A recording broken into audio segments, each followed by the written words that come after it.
The cornerback group, maybe the most pressing need for the Green Bay Packers. That's what we have tonight here. Boys and girls, let's hit it.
Hi, how are we doing, everybody?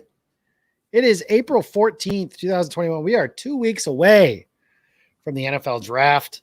Jake, we were just cooking some stuff up last night. And I do want to start with this, guys. We are so excited. The 28th of April, Draftsmith's Eve, to steal a line from Arrowhead Pride. I don't know if you guys coined that term or not, but I'm going to say you did. We have a special show coming your way, and we'll get more details to you on that in just a little bit. But we have a large group of guests that we are planning on having for the night before the draft. I am your host tonight, as I am every week. I'm Jacob Westendorf. You can follow me on Twitter. I'm at Jacob Westendorf. Follow Game On Wisconsin on Facebook, Twitter, YouTube, Instagram, Game On WI. And on YouTube especially, need you guys to go there, click that subscribe button, and click that little bell in the top right corner. Make sure you get all of our stuff here. And I'm also joined by Jake Morley, who's with us. You could follow him on Twitter at Jacob Morley. But that's not why any of you came here. You guys do not care about the Jacob group. You guys care about our guest, and that is the great Eric Crocker, the $1 Million Smile, and he is in full force tonight. Welcome back, Eric. Last time we talked to you, the 49ers had the 12th pick in the NFL draft at the time, or 14th. I don't remember exactly where they were. They're not there anymore. They're at 3, and I think I've just gotten so used to them being at 3, but Eric Crocker of Crocker Reports, formerly of the New York Jets, coached by Rex Ryan, had some really good stuff on him the last time he was here as well. So, Eric, how you doing? We're getting actually closer to draft day. Oh yeah, man, I'm ready for it to be here. You know, 49er fans, we've been kind of going at it on Twitter about who the 49ers should draft, and the quarterbacks actually kind of got caught in the crossfire, but yeah, the 29th can't come soon enough. So let's start there. Actually, we'll give you a little bit of an opportunity. So the talk, if you will, is Mac Jones is the pick there, but obviously there's a consensus, I guess I should say, that there are some more talented prospects available, Justin Fields, Trey Lance, that are likely to be available, assuming the draft does go, Trevor Lawrence, and then Zach Wilson out of BYU in the first 2 picks. So my question is, number one, do you think the 49ers have known the whole time who they're getting when they traded up? And 2, who do you think that is? Okay, so I don't know. I don't know the answer to like if they've known the whole time, and I don't think anybody knows. And then I think with the initial reports when the trade first happened was that I think it's for Trey Lance. Like that was a lot of what people were saying. And then Chris Sims comes out and was like, "Oh, I think it's for Mac Jones. Mac Jones makes the most sense. I know my buddy. I know how he thinks about quarterbacks. So Mac Jones is the guy." And then from there, the whole Mac Jones thing just really picked up steam. And left and right, it was Mac Jones. Everybody's mocking, Mac Jones to the 49ers. And I would say, for the most part, it makes sense. If I didn't hear what Kyle Shanahan said a couple of days after the trade, where Kyle said, everybody thinks that I want this specific type of quarterback because of Kirk Cousins. And he was like, and I love Kirk Cousins, and Kirk Cousins, he's a great quarterback, yada, yada, yada. But if I had to draw up a quarterback, like my perfect quarterback, it would not be Kirk Cousins. Like he's like, I would want the biggest, strongest, fastest, and best quarterback in the pocket. And, so I think that kind of just takes away that whole narrative of he just wants this pocket immobile quarterback, and that's not really what he wants. I think that's kind of been the hand that he's been dealt most of the time. And so like just kind of hearing that and then just hearing his tone and how he was like really like irritated with everybody just saying like that's the specific type of quarterback he wants.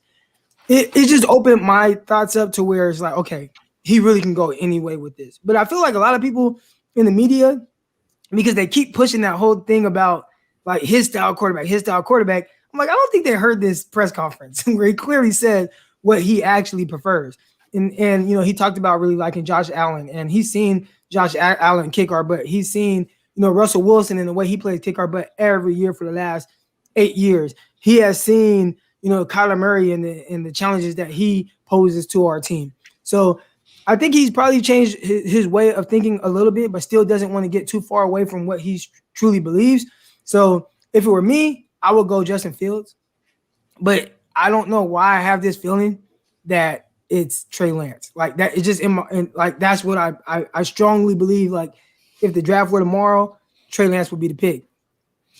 I can't. It's where the draft really starts is at number 3 because we know the first 2 picks. I think that anybody who doesn't say otherwise is lying. And I'm with you. I would take Justin Fields too. In my opinion, he's the second best quarterback in this draft. I would put Trevor Lawrence first and then obviously Justin Fields right after that. I think the Mac Jones thing, there's a few things I think you can put this. Kyle Shanahan, if they take Mac Jones, let's just say that's the case. There's one of 2 scenarios. One, Kyle Shanahan is that much smarter than everyone. Eric's a popular guy tonight, so my bad, Joe. You're good. Kyle Shanahan's smarter than all of us and knows everything more than all of us and everybody who's talking about quarterbacks. Or 2, his arrogance has done him in, and that'll be what happens. I mean, those are the ways that it's going to work. They're going to pick this quarterback, and within 2 or 3 years, Kyle Shanahan's either going to be a god in San Francisco or fired and the offensive coordinator for the Los Angeles Rams or something like that. I hope he has it in his head that it's like, we've seen the Garoppolo and we know that Mac Jones is definitely that type. And I think there's a lot of good that comes with Mac Jones. But there's typically with that kind of quarterback, there's that cap of, them being able to get you out of certain situations. I think everybody points to Tom Brady as a reason to why Mac Jones can be successful. And I'm like, dude, if you like Tom Brady's not.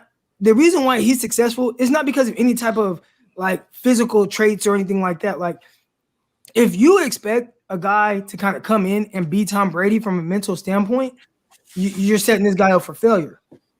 Tom Brady, he's different than everybody else.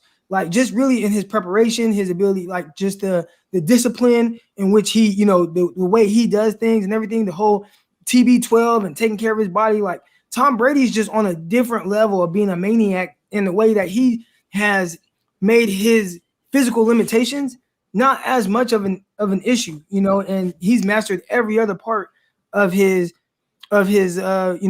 game. So they say Mac Jones, but it's like, dude, like the physical stuff isn't why Tom Brady is as great as he is. And you can't project someone to be that type of maniac in their head. And you know what I'm saying? Like you would have to just see if he eventually has that, which most people just don't. Yeah, the intangibles for Tom Brady, has there ever been anybody? I don't even like Brady like that, but like in terms of intangibles, there may not be anybody that's ever been that great on that side of things. And his biggest skill, I've often said, is his willingness to execute what's in front of him. And there's just not a lot of quarterbacks that have that discipline to do. And Brady will beat you throwing, YOLO balls 80 yards down the field, and he'll beat you dinking and dunking by 1,000 paper cuts and get James White 87 catches in a Super Bowl or something like that. So that part's interesting. It'll be fun to see where the 49ers go, but that is not why the people are here. And that is not why you are here. So Jacob Morley, you had a suggestion for how this show wanted to go. And I'm kind of interested in your thoughts, and you're looking at me like you kind of forgot what we talked about earlier. So the idea that you had was you just wanted to name a corner and say, so-and-so, Green Bay Packers, go. Yeah. Well, I think it's interesting. I had some Michael McCorkle-Jones takes, but I'll let you guess. And actually I do want to, these are wild because I think it completely encapsulates where we're at with the draft right now, where it's like, can the draft just get here? Because we're just talking silly stuff. And so I was in the DMs today with a couple buddies, and we were talking like, okay, so is Shanny leaking this stuff that he wants Jones? Because if he is, why? Why is he doing it? Is it what does he have to gain from it? Unless he just truly likes Mac Jones. So then we went down this weird rabbit hole of, well, maybe Atlanta's sitting at 4, thinking that they potentially need to jump, San Francisco if San Francisco comes out and says, hey, we really want Lance or Fields. And San Francisco's like, well, we're not going to leave without one of those guys, so we're going to trade up to 2. And then maybe, New York, who we have all pegged them as like, hey, they're taking Zach Wilson, which they probably are. Like this stuff is like 1%, like weird scenarios. It's like, maybe they trade back. So maybe it's Shanny just saying, hey, I'm the smartest guy in the room and I'm just going to work this thing. And I love playing these mind games. And I'm going to tell people I want Mac Jones. So Atlanta's going to sit back there and think they can get one of their guys, while the whole time, I don't want them to jump us to get the guy that we really want, when, New York is pretty much pegged as, we know it's going to be Field or Lance. So that's a lot of information, a lot of wild thoughts that we just were going through today. But like, more than anything, guys, it's like, please just draft get here.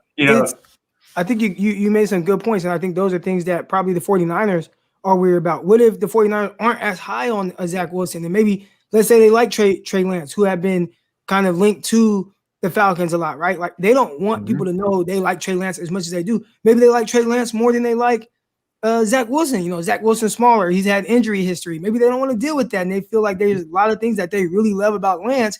They hear Atlanta likes him. Let's not put out anything about us liking Trey Lance at all. Remember, the first pro day, they didn't go to Trey Lance's pro day. Kyle Shanahan said, hey, we didn't want anybody to know that we were even thinking about trading up. Because what if Atlanta would have been like, hey, 49ers are going to offer you what for pick 3? How about this? We'll offer you this for pick 3, and you'll only move back one spot, So I think they had to try to make it to where it was as low key as possible with everything that they're doing. And I think ultimately, like, everybody's guessing. I don't think anybody knows what Kyle Shanahan wants to do.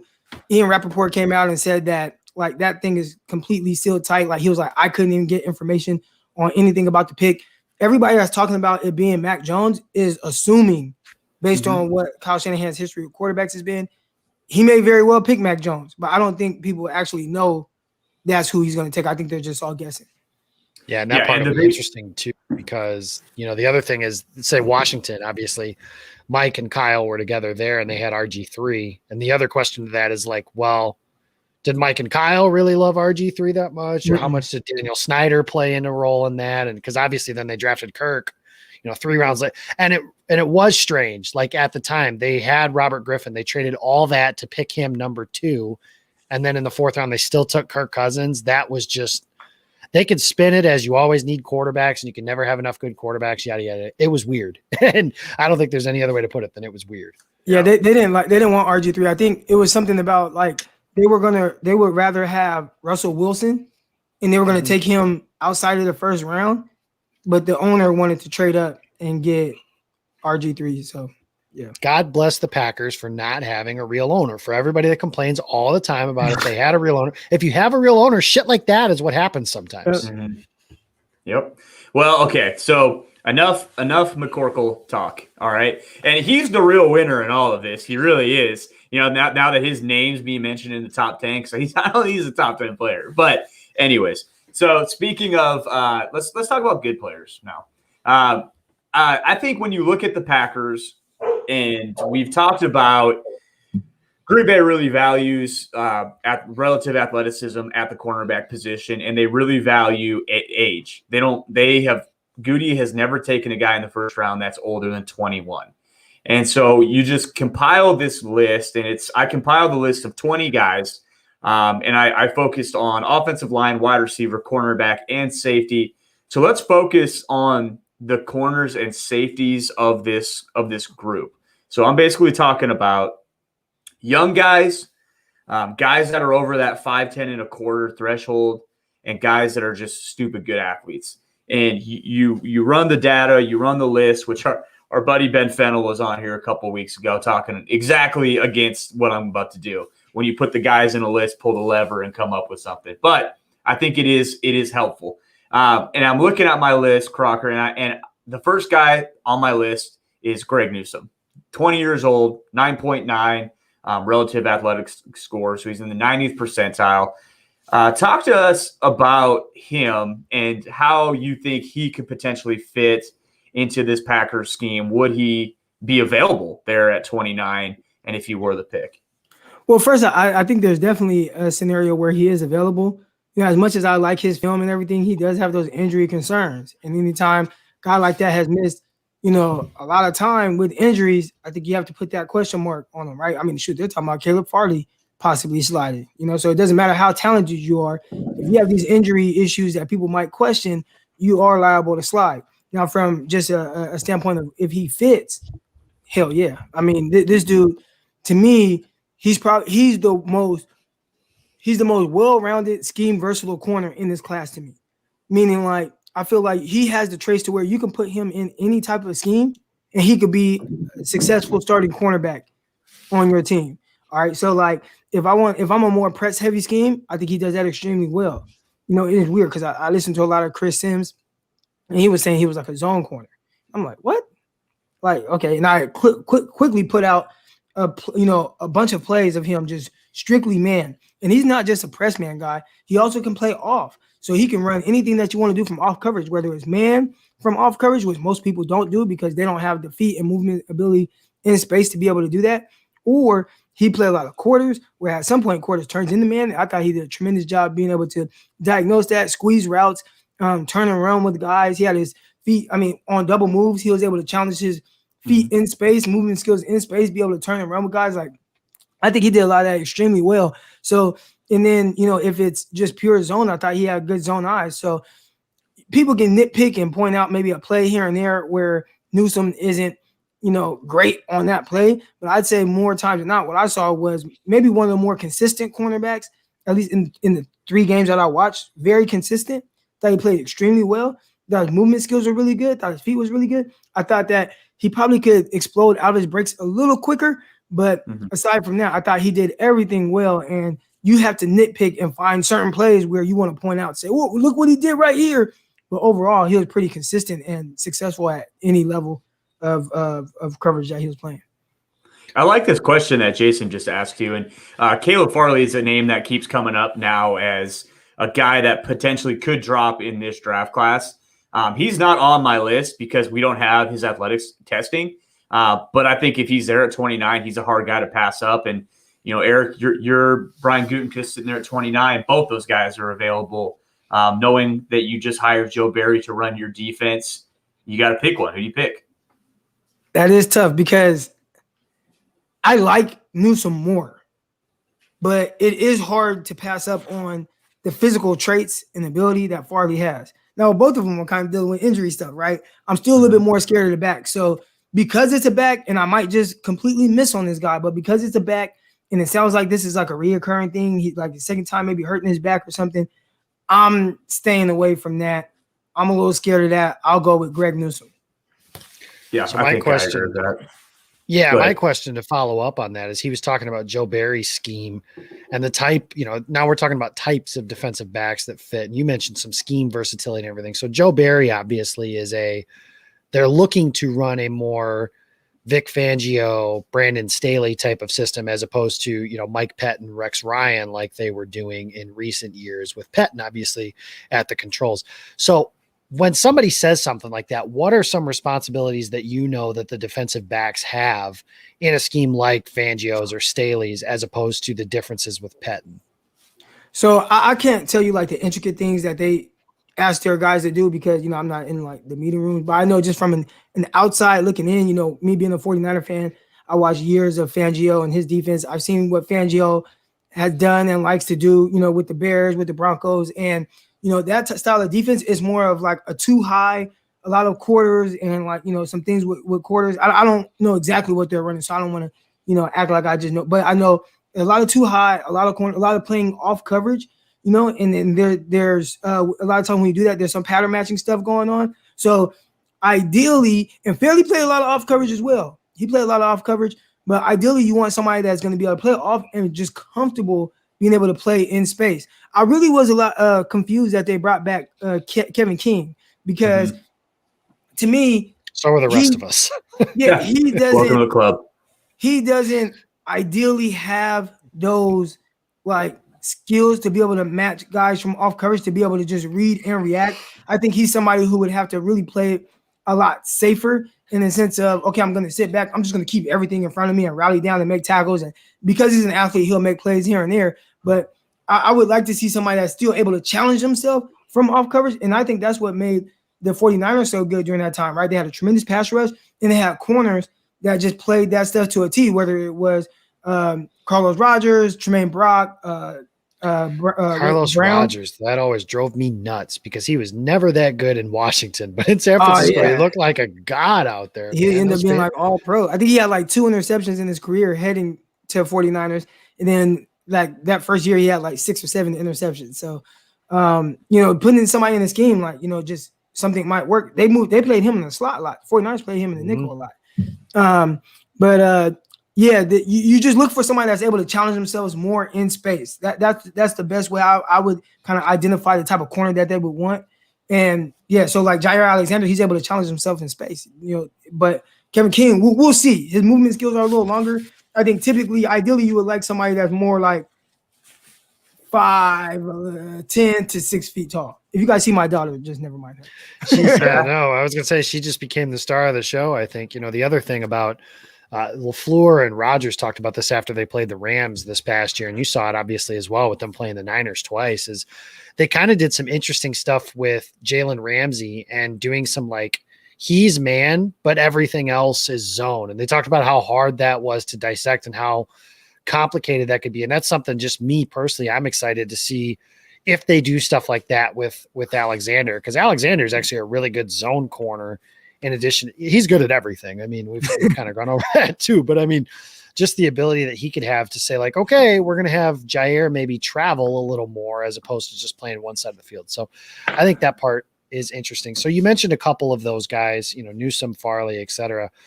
Who is somebody that you think of that group? Is it Newsome, or who do you think fits like what we've been talking about the best?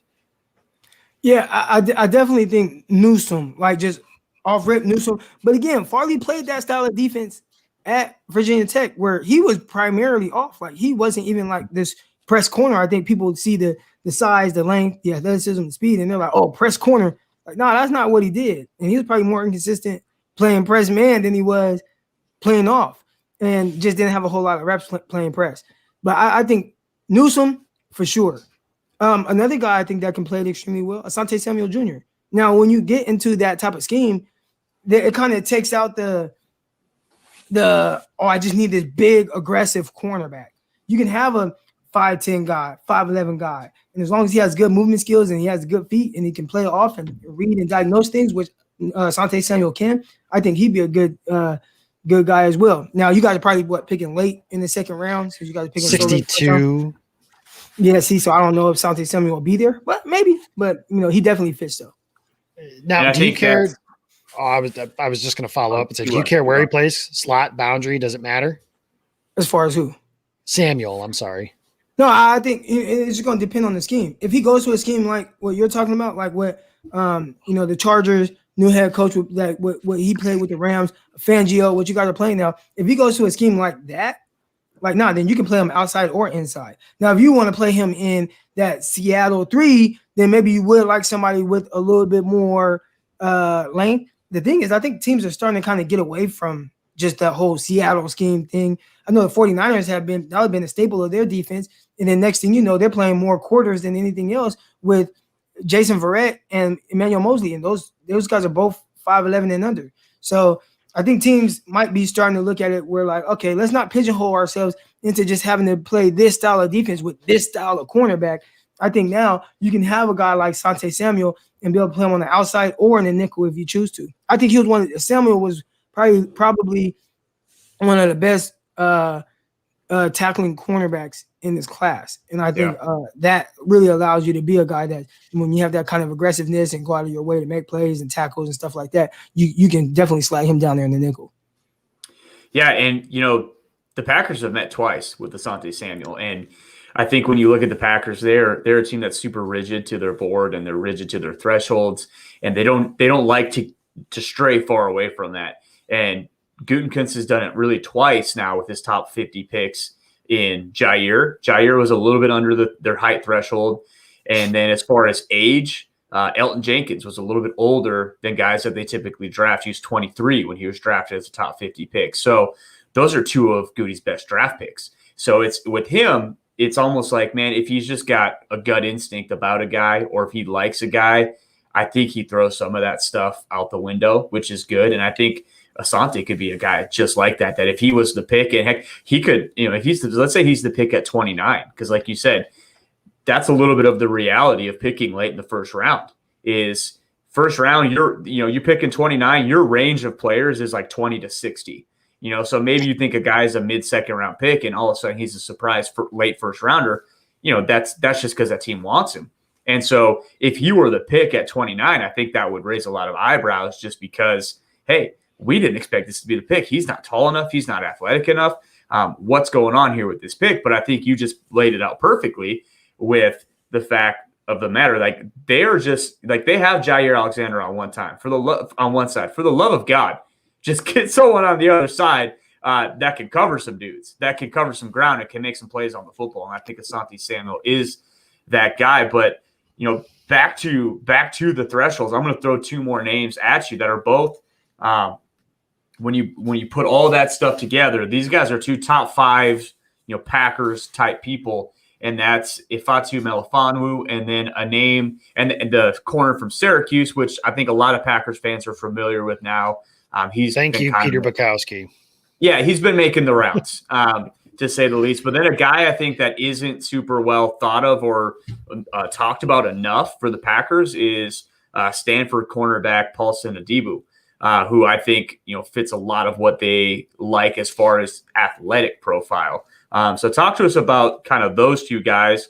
What do you see when you watch them on tape? Could they fit in the scheme that you've already mentioned and laid out? Yeah, and, I'll throw a third guy in there as well, which I don't know what his, the numbers are that you're looking at, but Benjamin St-Juste, if he matches up with that. Yep. But I think all three of those guys play a defense that, you could clearly see how he'd fit in what the Packers are trying to do now. They all played off coverage. The weird thing with, and they're all different. They all play off coverage a lot, like a kind of more of a primary cover four guy. But like somebody, I'm reading the chat, and somebody said, Adebo, my man, most fluid hips. I'd say he's one of the more tight guys, but it's weird. So watching him, he's tight. Like his movements are a little tight. He's not as fluid as I typically would like with his ability to change the direction and stuff.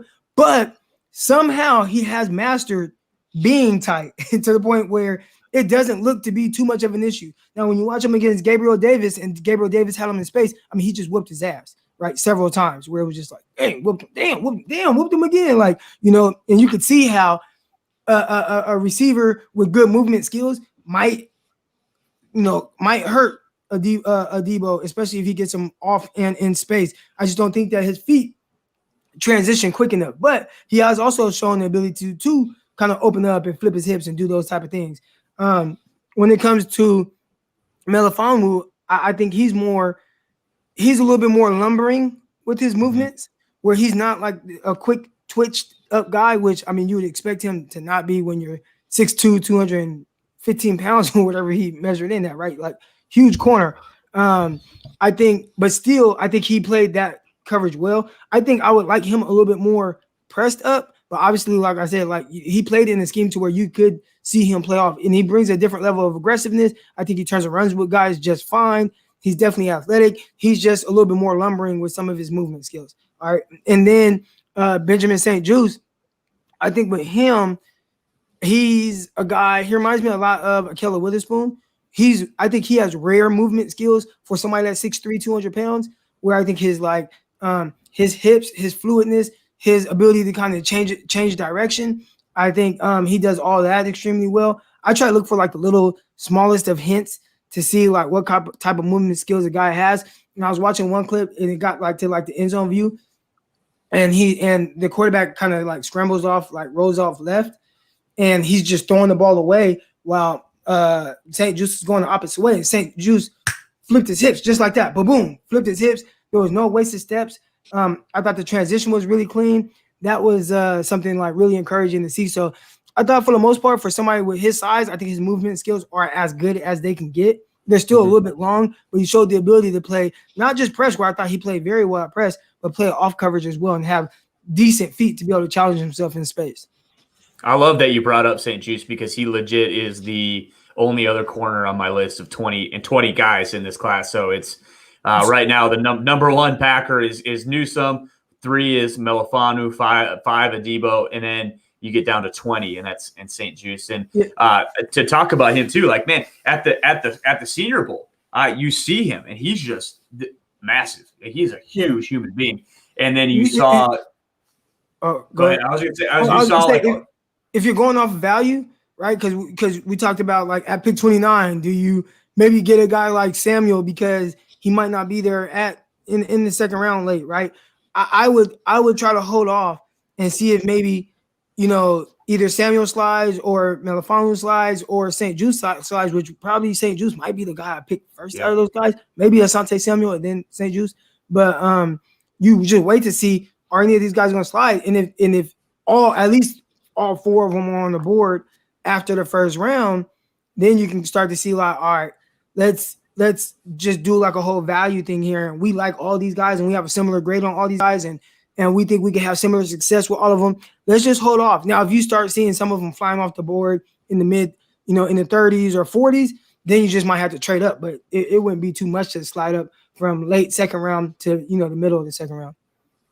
Yeah, and St. Juste will be a 24-year-old rookie. I think that's why he slid down in those rankings. I know, and it's kind of like he's kind of like towing that line of, like, is he a prospect anymore? Is he what he is? But I think you put him in a scheme, and he's the type of guy. I think Melifanu too. I think you can live with him. As your outside corner. Like, how good will he get? Will he ever be elite? I don't know, but I don't think you really need that in Green Bay. And I think this strategy for Green Bay might honestly be hit a single at the cornerback position. Get a guy that just can come in and play good, solid football for this team.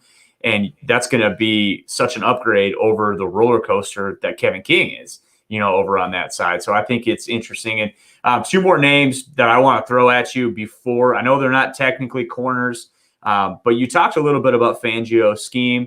And before we get into that a little bit more, people keep throwing around the star position in this defense. What the hell is that? What does that mean? People keep talking about it. I'm not really sure what it is.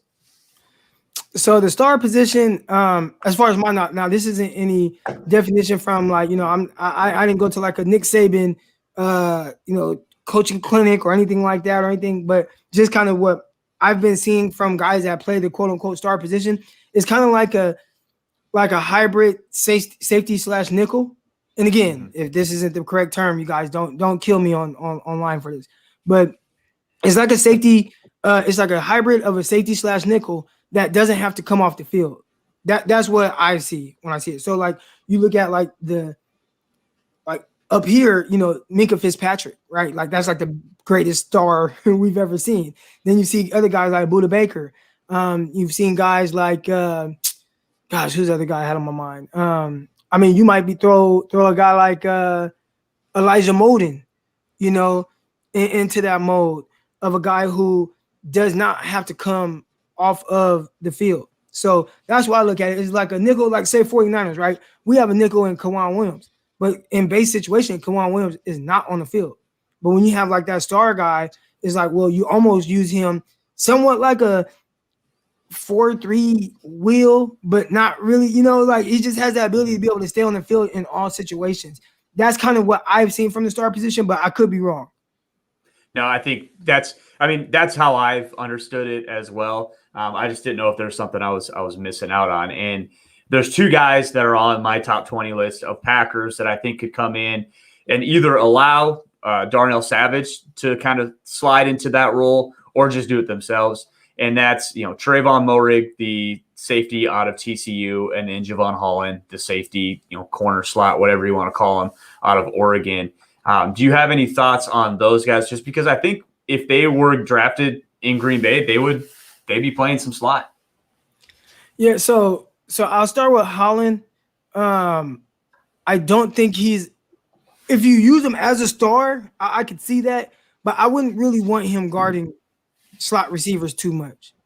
You know, I think he would really be best suited just playing like two high safety or maybe even single high, a guy that you can bring down and cover maybe slot guys depending on the type of matchup. If it's like a big slot, I think he's just fine. If he has to guard a tight end, I think he has the physical capabilities and movement skills to be able to, do that. But he's not really somebody where I would just want to leave in the nickel spot and play. Like I even watching him at Washington, I thought when he had to play those twitched up guys, he was in trouble. You know, just put on the film against Arizona State, and you see Ayuk and those guys just turning them around. You know, I think now, why would you ask him to do those things? That would be my question. Like, dude, like, you know, yeah, he plays fine, but I thought they put him in disadvantageous situations, you know, whereas like he's not like you're not putting him in the best situation for him to win consistently. Now, that's not to say that he can't play there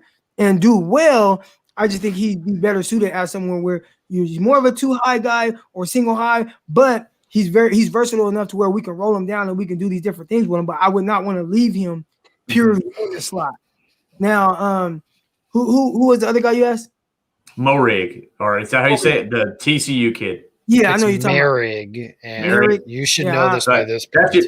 I only ever read it, Jacob. I know that's your dude. That's your draft crush. So The I'm president looking of his forward to- fan club. So I'm yes, looking it's forward to what Merrig. Crocker has to say about him. Well, you guys are better with his name than I am. I have a homeboy that I played junior college football with, and he's like in this gang. It's like a blood gang, and they're called it's like Mohi gang or something like that. So like every time I hear his name, that's what I think of. Like, so I don't know how to say his name either. I just be like Mohi gang. All right, but anyways, so with him, he's interesting because I think he is more of like a pure cover guy than he actually is like a safety. He played more like too high cover 4 type stuff, and they used him and did matchup stuff as if he was just a deep cornerback. Like that was kind of really how he played it, you know? So I think he probably is better suited to be more of a pure star guy that you don't take off the field. But I'm in the games that I've watched so far, I'm not exactly sure how good and physical of a tackler he is. How much does he truly want to tackle? I'll have to dive in a little bit more of his film, but that's definitely something that kind of caught my eye a little bit in the film I've watched. And he's a playmaker, so that's something. He is a playmaker. No, he's cold. I like him. I think he fits the bill of what safeties should do nowadays. Like, let's prioritize coverage skills because offenses are spreading guys out and they're doing all these different things and these different concepts and turning guys around. Like, I want a guy who has the ability to where it's like, hey, maybe you're not just a pure corner or pure nickel guy, but you are a terrific cover guy, and we can utilize you in space. I think he'd be a guy that makes your secondary a little bit more versatile. Yeah, and you know that headhunter safety like they used to have back in the 80s. If you do that now, it's a flag. You know, every time that happens, the flag's coming out. So, one real quick one before we let you go. The question I have is, you know, something we've been talking about Asante Samuel. And Matt Miller recently had something come out that said he can't really spot, you know, NFL teams saying that they think he's a top 50 pick and he might be in the middle to late second round. And Melifanu is another example of that. He said he couldn't find anybody with a grade on him in the top 3 rounds. And those are guys that your draft analysts and idiots like me on Twitter always end up being higher on than the NFL. So, I mean, I know you're not a general manager. I know not yet, at least, and you haven't been in the meeting rooms and all that sort of stuff, but where do you think it is that coaches and general managers and people that actually do this for a living, what do they see and scout that guys like me and Jake miss? Yeah, you know, I mean, I think everything is now my dog kind of hopped on too. He wanted to be part of the show. Hey, we're a dog-friendly show. Odie's here every week, so we're good. Yeah, I think, you know, again, it's all about value. And I don't know, you know, I don't know this. I think I'm starting to kind of go away a little bit from like ranking players and stuff like that. They're so controversial for something that's so pointless, you know, and people start like attacking you and stuff. So I'm like, you know what? Let me just identify the players, do my analysis of players, do my analysis, and Jack, get away. So he's like grabbing at my arm. So make the pick, Jack. Who's it gonna be? I know. I think I'm gonna start doing more of just like this is my analysis of the player, not so much like where he's gonna go or where the NFL values him or anything like that. This is just who he is. So, I mean, I could see. Remember, I said that Melifonwu was a little bit more lumbering, with his movement skills. Mm-hmm. I could see a team possibly not being as high on him. Asante Samuel might be a tweener for a lot of teams. So there might be teams that are like, well, we're not playing this too high cover 4 system to where he's an outside guy. How much do you value a nickel? I don't think the NFL values nickels as high. Mm-hmm. So I definitely can see, those two guys slide down. And I mean, we talk about every prospect as if everybody's going to go on the top 60 picks, and that's just not how it is. Especially like we prioritize the skill position guys, right? The receivers, the corners, the safeties, the running backs, especially like in the second round. So, and I think we look at it from a standpoint of like, though there's guys just going to all fly off the board. And it's like, well, no, there are linebackers, there are defensive ends, there are these defensive tackles and O linemen that teams are going to prioritize. Yeah. So they're going to push guys down the board. So a guy like Melifonwu, who might be a second round type of talent, I could easily see him in the third or fourth round. Remember, a couple years ago, it was Chauncey Gardner Johnson. Where it was just like, oh man, this dude's so talented. Why is nobody taking him? He gets picked in the fourth. I think in the NFL, he's done well for himself, but he still was a guy that got pushed down because there's just a lot of guys available in the draft, and so I think that's how I would kind of look at that whole situation. And they know, the guys that are meeting with these people and talking to their middle school coaches, and they just know infinitely more than we do. So I think that's obviously part of it as well. I think that's the big reason why a lot of guys are bust, and you don't know how much this guy loves it. You don't know. Once you get to the NFL, it's a different level of preparation that you have to have, and a different level of like sacrifice. And you sometimes don't know if a guy is willing to, make those sacrifices or prepare to that level or take care of his body and take a lot of things to the next level until you get him in the building. And sometimes by then it's just too late. Yeah. I know I said one more, but I do have one more off of that based on what you just said. So this will be the last question, I promise. But you're good. The last, this past season obviously was a unique year in terms of, opt-outs and players not playing. And then some of them did play a few games and then end up opting out to focus on training for the draft and stuff like that. Knowing what about, talent evaluation and how coaches feel about those kinds of things and everything like that. I mean, obviously someone like Jamar Chase, it's not going to matter. He's going to be a top, 5 to 6 pick, it looks like. But, some of the other guys that are a little bit later, what do you think is that going to affect some of these guys at all? Could a general manager say, for example, one player played last year and one didn't, and we value them the same, could that be used as a tiebreaker? Just how do you think that a player not playing in 2020 because of a non-injury reason could affect them in this year's draft? I think it just depends on the general manager, or the team. I think there are probably some teams that are just like, oh, you didn't want to play, we'll just take you off the board because we don't like that type of personality. There's going to be other guys that just don't care. If he's talented, and we'll take them. Now, again, it could cost some guys some money. Maybe you don't go as high as you probably could have went, right? But I think at the end of the day, these teams, they just want to get good football players. So, and I think the players have to understand at the end of the day, they'll be drafted at some point. So whether you opted out or not, you'll be taken. And I think one thing that as fans and stuff like that we don't think about is whether you were a second round, third round, fourth round, whatever, fifth, sixth round pick, undrafted guy, once you get there, it don't matter. It doesn't matter. Like now you're just an NFL player. And what do you do from there? And obviously, like if you're a top, you're drafted in the first 2 days, you probably have a little bit more wiggle room. But if you're a third round guy and that undrafted guy is outplaying you, like they'll give you a few more chances, but you better bring your A game. So I think at the end of the day, when you look at all that, it's just if you can play, you can play. They'll find you, they'll draft you, whether you sat out or not. But yeah, some teams might look down upon that and maybe not take you as high. But Just they'll an still interesting like you. storyline. They'll still like yeah. you. Right? Yeah, that storyline is just one I think that's worth, watching as we get through or how, when people opted out and because there's context to every one of those stories, obviously. Yeah, as well, well. Marshall So are opted out middle. There are a few guys. right before Mickey Marshall opted out Moore. right before they played Alabama. So Yeah. that was the one that I had in the back of my head of thinking, because Marshall is a guy that gets linked to Green Bay as somebody who's younger, really athletic, stuff like that. I just wonder if LaFleur and Gutekunst are going to like that before the biggest game of the season, you decided it wasn't going to be in your best interest to play any longer. He looks like the Green Bay receivers. Mm-hmm. He looks like the tall, lean, can run. He's just like all those guys. So that part will be interesting. That'll be worth monitoring. Eric, appreciate you stopping by. You can follow him on Twitter. He's at Eric_Crocker. Be sure to subscribe to his Patreon page. You can find all that information over on his Twitter account. I look forward to the Packers-Niners game, Aaron Rodgers against Mac Jones in 2021. Oh. So, Eric, I tell you what, man, if you're ever in Green Bay too, you let me know when the Niners come down here, you come out for a game. Jake and I will make sure you're taken care of. Are the 49ers playing Green Bay in Green Bay? Actually, no, we have to go out there. San Francisco is the new Texas stadium. So, Eric, how old are you? Are you in your mid-20s? I'm 33.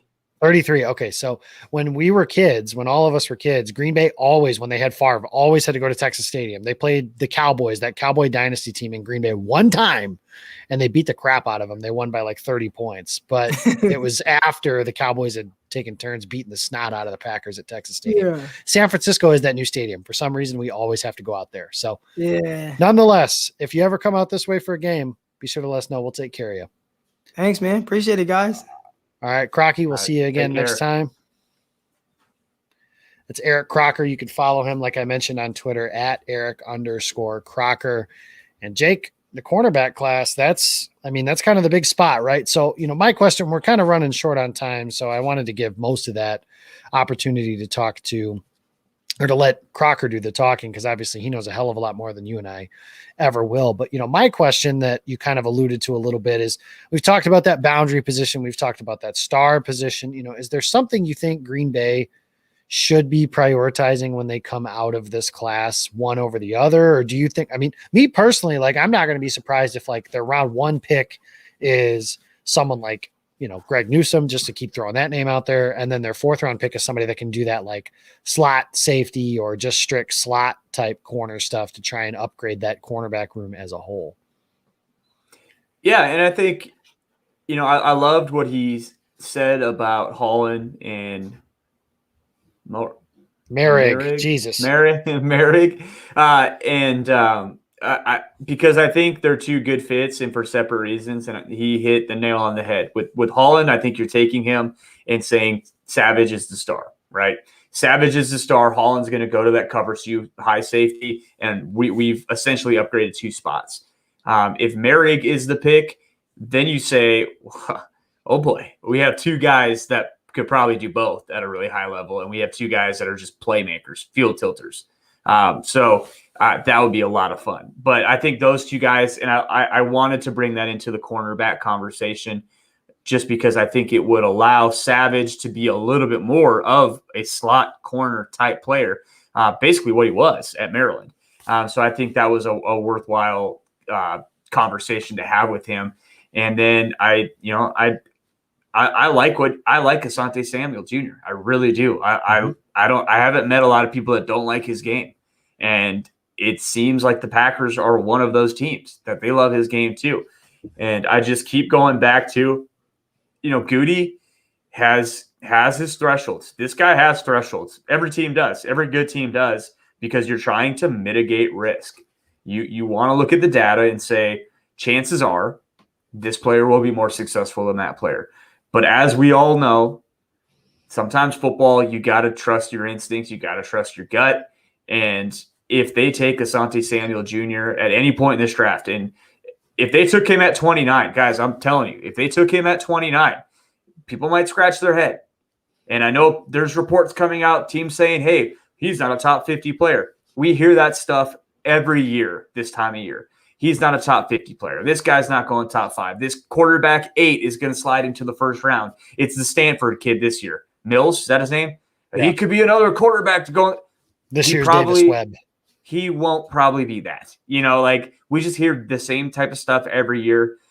And what it boils down to for this Packers team is you have the best corner, arguably the best corner in the league right now in Jair Alexander. Get him a running mate. Get him someone that can play opposite from him. And what I talked about earlier, it doesn't necessarily have to be a swing for the fences. And I think Asante Samuel Jr. he's a single. Hit a single. Just get a guy that can play. Get a guy that can play and that can hold down that spot and just be a solid football player for your team. That's all they really need. And I think a lot of the guys we talked about could be that. I think Melifanu could be that guy. St. Jude's could be that guy. Just get him in here. I think you're comfortable with him from day one. Ross said it on Pack-A-Day on Monday. He was talking about a guy that he knows that played in the National Football League and basically saying, hey, corner mentally is not hard to play. It's not mentally. It's probably one of the easiest positions to pick up in football. It is just athletically, can you do it? And do you have whatever type of crazy it is that's within you to forget getting beat because you're going to, And so it's just that stuff that you can't scout. And if Goody thinks that Samuel Jr. has that and they take him at 29, do it. Do it, baby. Like, let's go. And that would be what I would point to is if he was the pick is Jair, Elton Jenkins, two guys that don't fit what they typically do. And trust Brian Gutekunst when he has a gut feeling about a guy. Yeah, I was just going to point that out for Jair. One question I did want to get to from earlier is, they keep saying that Samuel's a no-go due to his raw athletic score and his height. And why have the Packers met with him twice? Well, first and foremost, let me say this. I know the data. I know what it says, and I know how it works that the Packers have taken like 15 of their 21 draft picks, or it's like 21 of 24, something ridiculous. I don't know the number, but their relative athletic score is actually what it's called, is 8 or higher. Brian Gutekunst has no idea what RAS is. I can almost promise you that it's coincidental that formula works to fit those certain things. Obviously, Gutekunst has his thresholds. They want athletic freaks. I don't think that's a secret, but it's not like they're sitting in their room and going, okay, this guy's RAS is higher than this one, so let's pick that guy. Obviously, they have some tape stuff in there as well. If they just went by RAS, for example, then Donovan Peoples-Jones, RIP. Well, he didn't die, but you know what I mean. We were presidents of that fan club. The Packer dream died, yeah. Yeah, exactly. So he would be a Green Bay Packer, but that's just not how that works. So as far as Samuel goes, I think the Packers have met with him. Same with Rondale Moore. They've met with him twice too, and he falls below their height threshold. Yep. Is it likely that they're picking those guys? No, and I certainly think it's okay to have the conversation of where they're going to pick guys. But I also think, Jake, that when guys like you and I are evaluating it, something that I kind of chuckle at every time somebody says it is, well, his athletic score is low. Green Bay won't pick him. It's like, well, cool. That's not what I'm doing. I'm evaluating the player from what I think and see. And obviously that's part of it. And like Ben Fennell said, I think that's perfect. We want to plug a bunch of numbers into something, pull the lever, and have somebody tell us if it's good or bad. It doesn't always work that way.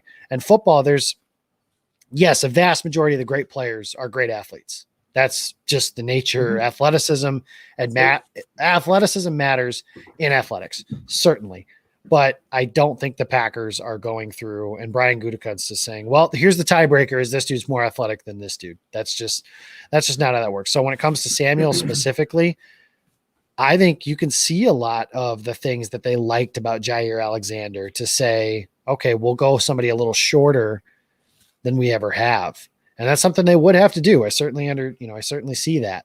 But I think the idea of pairing him up, I don't know if it's perfect. If you have to pick the perfect pair, the perfect running mate, Jake, with Alexander out of this draft, I'm not going to, Horn and Surtain notwithstanding. Oh, I was going to say Surtain.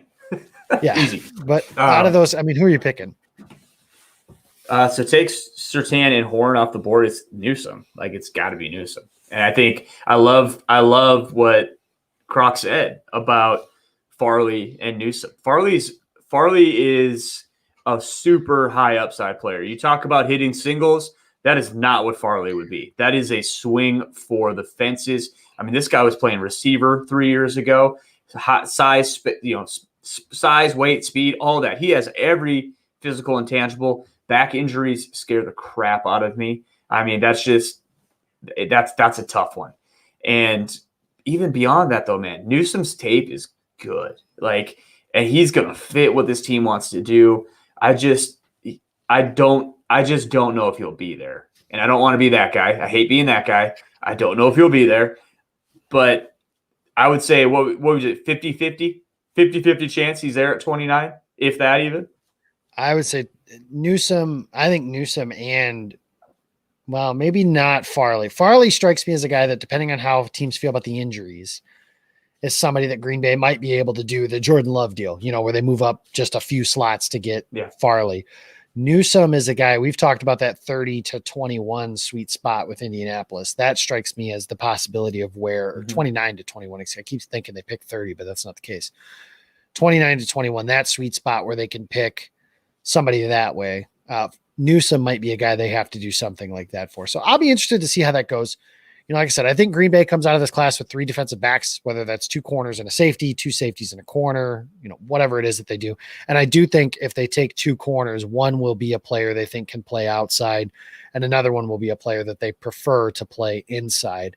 I think that it won't be sexy because, God forbid, the Packers don't pick a receiver in the first, 50 picks, but something, well, I guess it would be sexy to me, but we talked about this before the show is, what if they get Farley to fall them at 29, and then in the second round, they move up and draft Asante Samuel, and boom, now you have Alexander, Farley, and Asante playing that star position with Savage and then Amos for a cut. That has the chances to be a really that's a lot of dogs in a secondary, man. That would be a lot of fun. Yeah.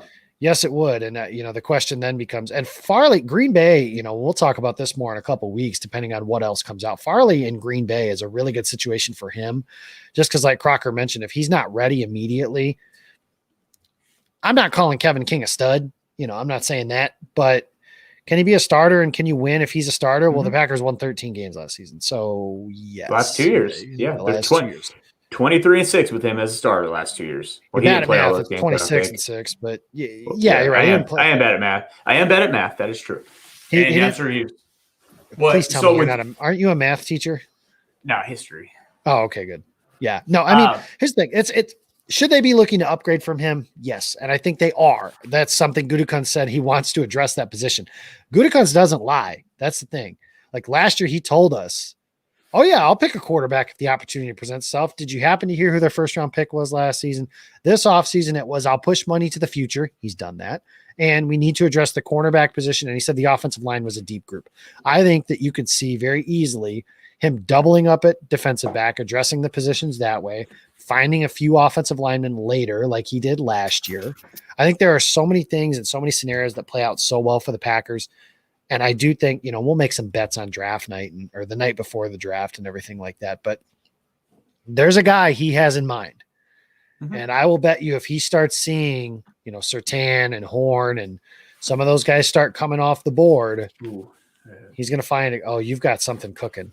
I just wonder if they were in on receiver last year, how does that affect his mindset this year? Like you just alluded to. These guys start coming off the board. Does he get more anxious this year? Does he say, hey, this isn't happening 2 years in a row? Yeah. Hey, Indianapolis, what do you want? We're coming up. We're getting our guy.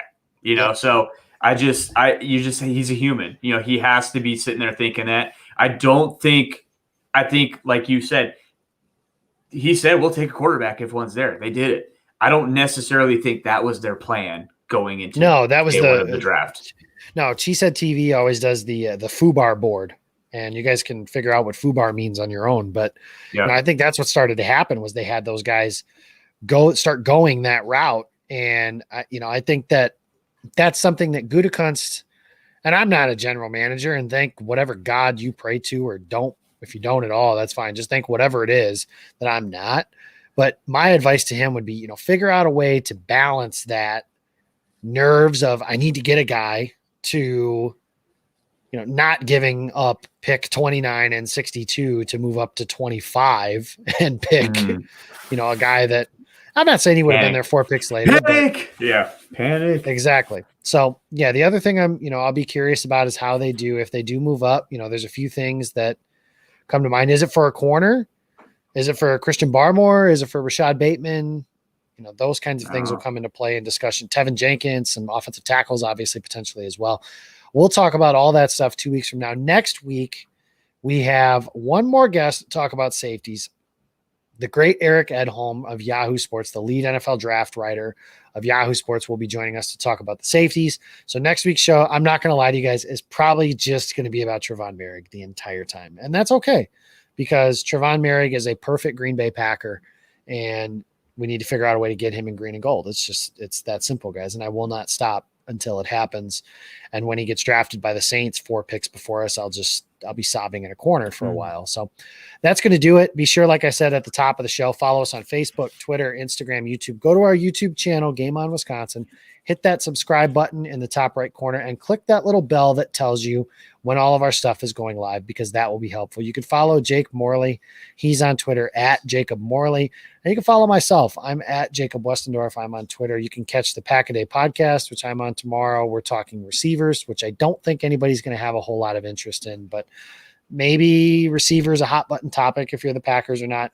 And check out Jake's episode with Ross Uglum on Mondays. Is it every Monday or every other? I can never remember. We're every Monday during draft season. Every Monday. Okay. That's right. Every Monday during draft season. And they just had the relative athletic score short list kind of stuff that Green Bay is going through. So that's some interesting analytical type stuff. If you're into that kind of thing, be sure to Mr. TBM, the replay's on YouTube. So be sure to check us out there. That's totally okay. So you didn't miss out. And do you kiss your mother with that mouth? That's the other thing that I want to know. But, thank you guys, everybody that's been listening, paying attention, all that stuff. The other thing I can tell you that I know for sure is we're not going away just right as the draft ends. So it's not like our season finale is on the 28th, the night before the draft. We'll be back for a week or two after that to kind of recap what's gone on and digest everything and go from there. So, but we appreciate you guys stopping by every single week and helping us out. Let us know if there's anything else you guys want us to do, know about all that stuff. But, most of all, like I said, the easiest way to find us is follow us on our socials and get through everything that way. Until then, we'll see you guys next week. Thanks for listening.